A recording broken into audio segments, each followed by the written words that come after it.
It's a great honor and privilege to be chosen to speak about the events that happened here on 12 February 1945. So I think I have about 15 minutes to do this. And hindi siya mabigat na topic. But I hope that in the story that I'm going to tell you today, which is based on a lot of historians, Brother Andrew Gonzalez himself, Alejandro Reyes, Jose Victor Jimenez, Carlos Quirino, James Scott, marami pang. These are my sources. And the primary documents from the trial of the war criminals. But let's put the context first. De La Salle College was established in June of 1911. Ang ating pong campus noon ay doon pa sa Calle Heran, corner ng Caleda. Ito po ngayon ay nandun sa tinatawag na Pedro Hill. Isa pong lumang bahay ng mga Madrigal ang naroon. At doon po nagkaroon ng unang klase ang De La Salle College. What happened was, eventually, that Madrigal house, yung fences noon of the first La Salle College were eventually donated to Fort Santiago. When you go to Fort Santiago, the fences are there. Ang isang fence na naroon na nandito sa De La Salle University ngayon ay nasa Gate 3 Velasco. So yung gate nun ay from the original house where De La Salle College was established here. Ang mga dumating dito ay iba't ibang mga lahi. May mga Irish, may mga German, na mga brothers. And they established a school for boys. Very important because eventually they're going to move in this very important building, the context of the events that happened here. Tinayo ito nag-start in 1920, 1921, De La Salle College opened here in Taft Avenue, Manila. Okay? And dati mo U-shape ang building. The guy who designed this building is Tomas Mapua. But eventually, the U-shaped building, by 1939, i-add nila yung H-shaped building. Yung wing na to, including the chapel, so naging H-shaped na po siya. And mahalaga sa mga Lasaliano, Lasalista pa noon, na kalalakihan, ang edukasyon ng mga brothers sa spirituality, of course, ang kanilang sa faith, service, and communion, but also sports. Mahalaga yung sports. Because they believe at that time, mensa na incorporates a sound mind in a healthy body. In a healthy body. And so, the fields here, yan, yung ating centennial, and then yung summer football field, the largest in the Philippines at that time. May mga basketball courts, may mga handball courts na narito sa paligid. At meron yung gym na narito sa may Yucheco ngayon, at dyan yung gym nila noon. Mahalagang context ito kasi darating yung mga susunod na mga brothers at nandito kasi sila dahil when the Americans occupied the Philippines, the hierarchy of the Catholic Church in the Philippines feared that the American government might turn us into Protestants. So the Christian brothers, Fratres Escolarum Christianarum, the brotherhood of the Christian schools, were called here as missionaries na magtuturo sa mga kalalakihan dito sa Pilipinas. At magpatuloy ang Catholic faith.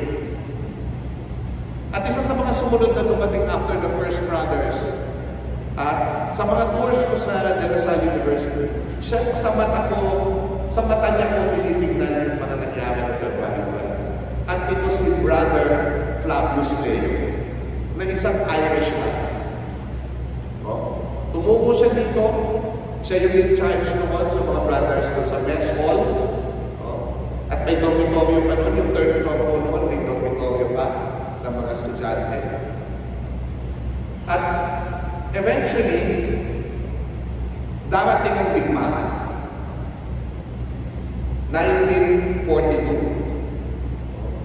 February 1942, darating ang mga Hapones.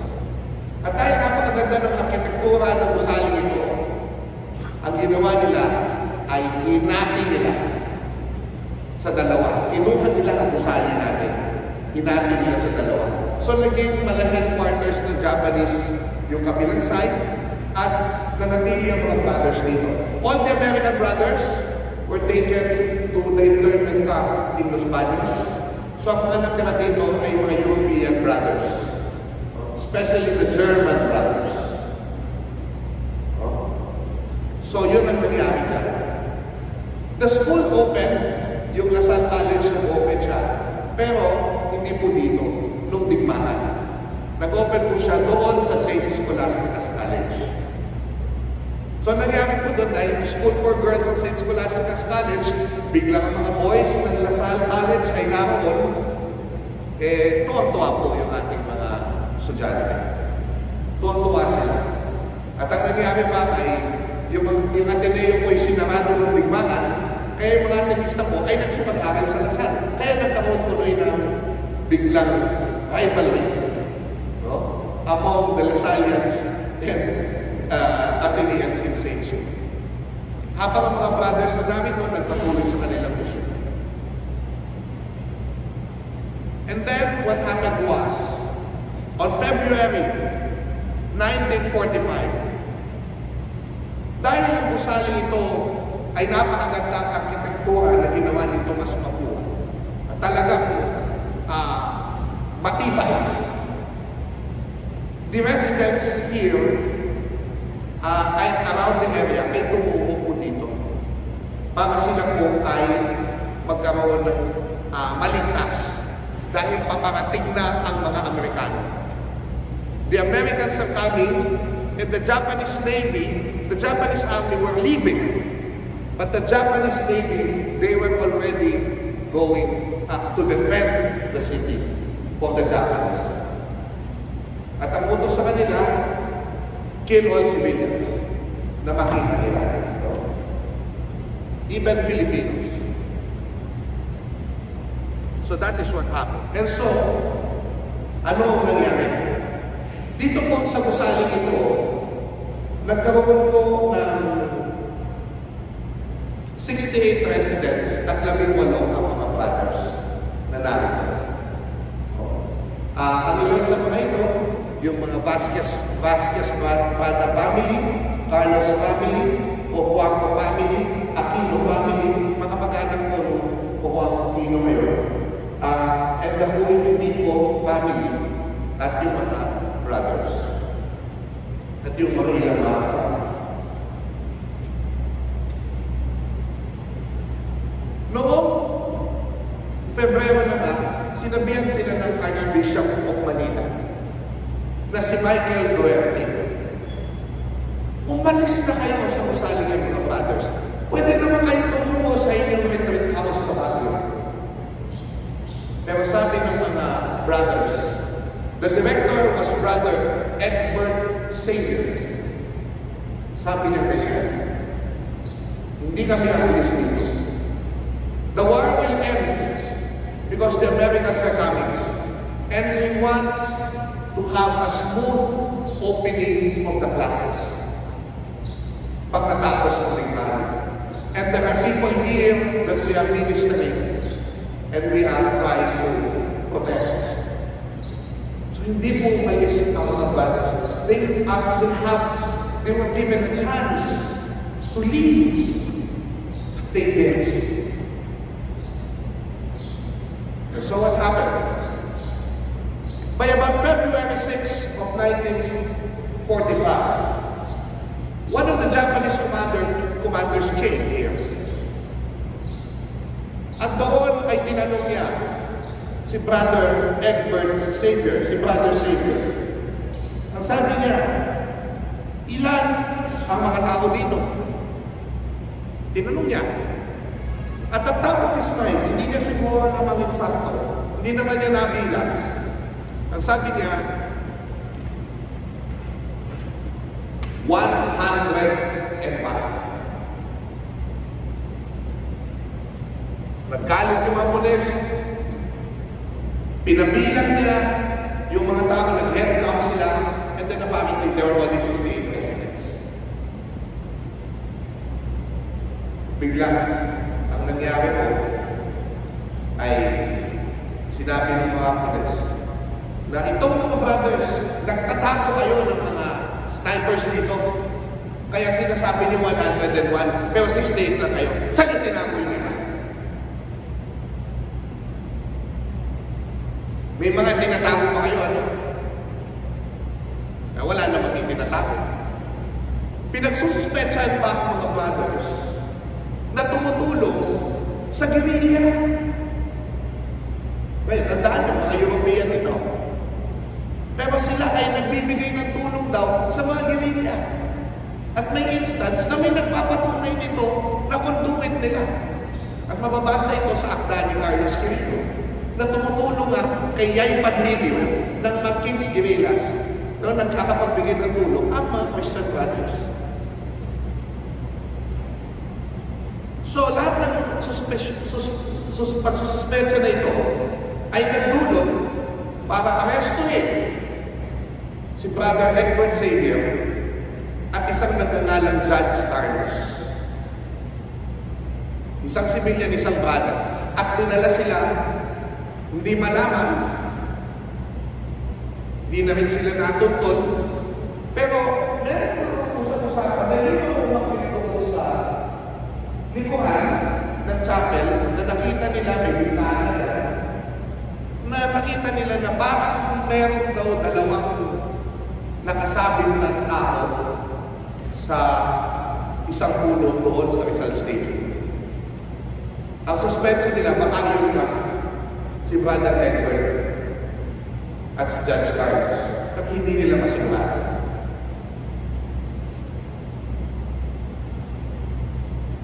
Tandaan natin na ang pinakamahalaga sa isang Katoliko, lalo na sa isang religyoso, ay ang banal na misa. Meron mga noong nagkaroon ng bagal ko Manila at papamating ng Amerikano.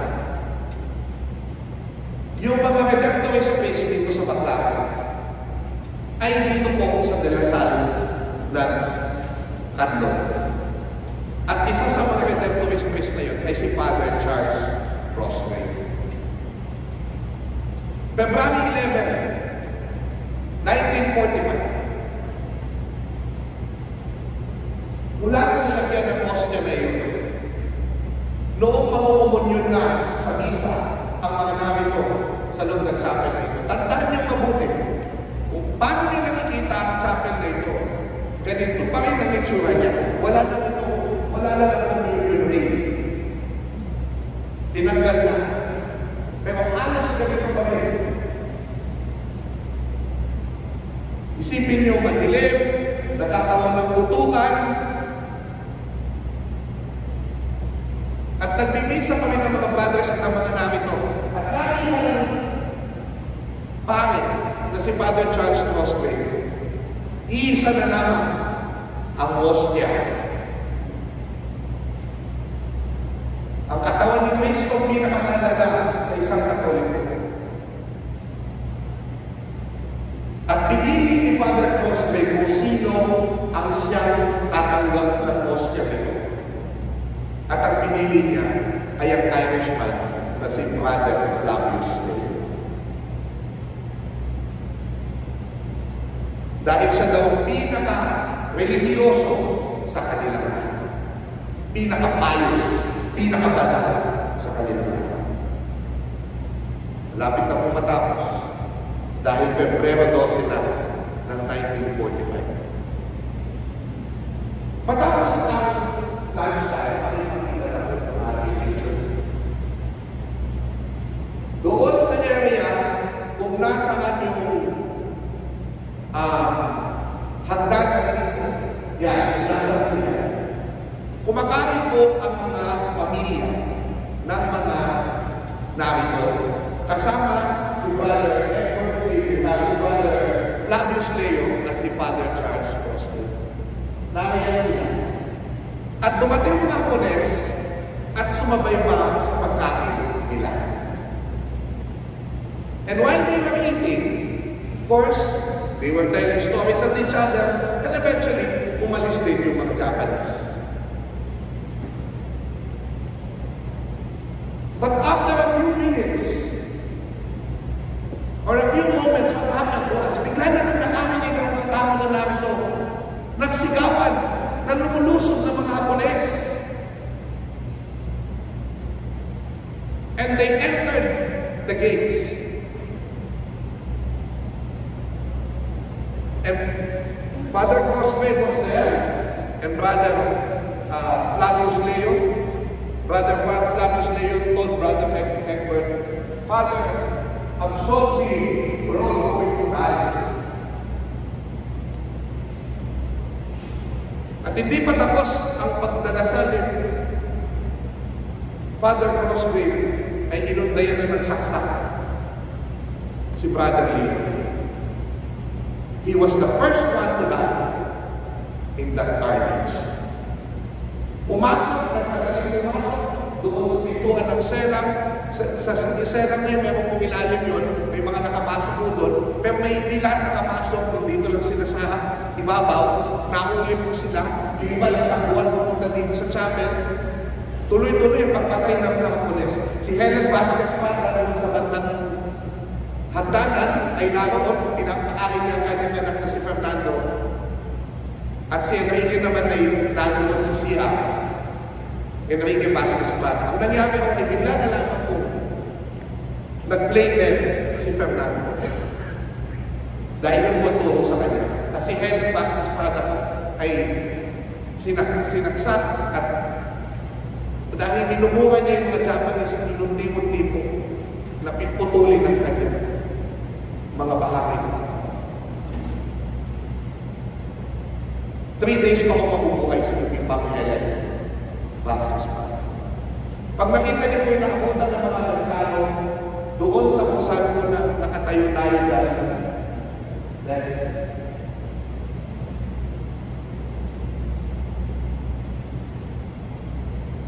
makikita po natin yung aktual na larawan.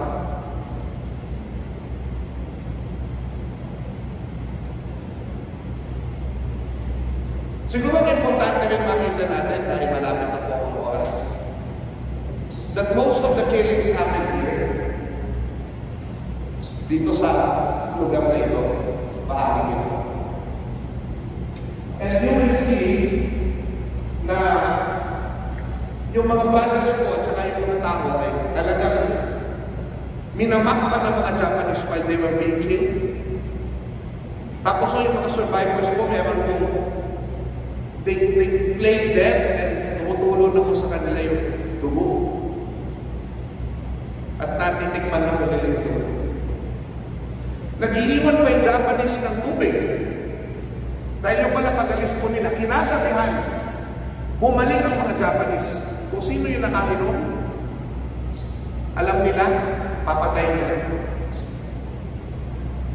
Si Fernando Vasquez Prada, nabuhay yung anak niya, pinapakain niya, si Enrique, si Fernando yung anak. Ang nangyari ko, nakita ni Fernando, yung tatay niya, bigla na lang iba yung kaya sa buka. Sige. Sige. Yes, Father Crossway, yes.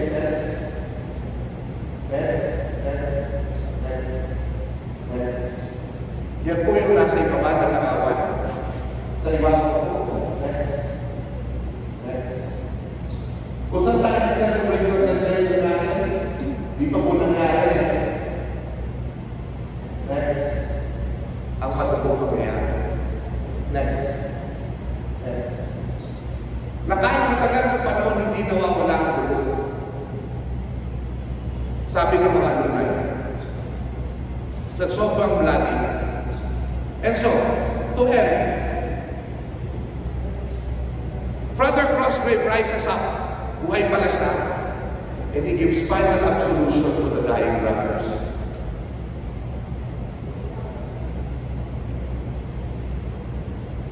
Now, what is the meaning of all this to every Lasallian? Minsan may namiminig ako. I'm not so proud to be a Lasallian. Sana nasa ibang university. I'm not even a Lasallian. I came from you. But when I read this history, and the history of our university, doon ko na-realize na the university exists and is the legacy of the blood of our martyrs. At sana po, patuloy natin pahalagan ang pangalan. St. John Baptist de la Salle. Live Jesus in our lives.